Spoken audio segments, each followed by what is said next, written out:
सो 1950 से लेकर 2015 के बीच में हिंदुओं की आबादी में, जैसा कि हमने आपको बताया, 7.82% की गिरावट आई। मुसलमानों की आबादी में 43.15% की बढ़ोतरी हुई।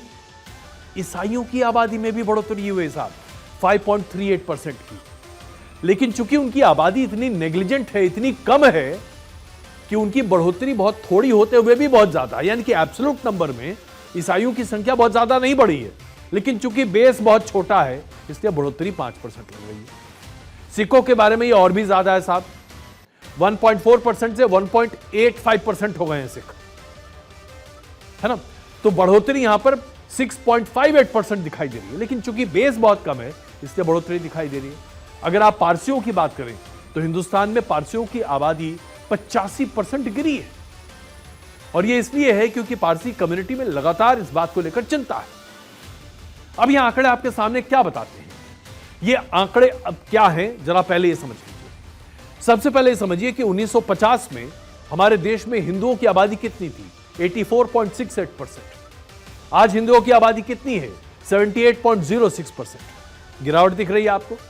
मुसलमानों की आबादी 1950 में 9.84% थी, 10% भी नहीं। 2015 में यह 14.09% बढ़ गया, और अभी तक की जो ताजा जानकारी निकल कर आ रही है उसके आधार पर भारत में 19.9% मुस्लिम आबादी है।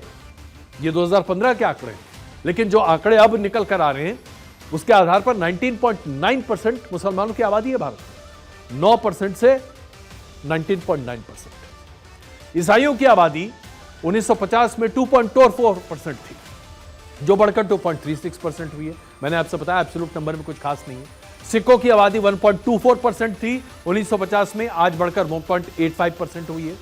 बौद्धों की आबादी में जबरदस्त इजाफा हुआ है, लेकिन बेस उनका भी बहुत छोटा है साहब। 0.05% भारतीय आबादी थी बौद्धों की, जो बढ़कर 0.81% हो गई है। जैनों की आबादी 0.45% थी, वो घटी गई है साहब, 0.36% हो गई। यही हाल बाकी अल्पसंख्यकों का भी है।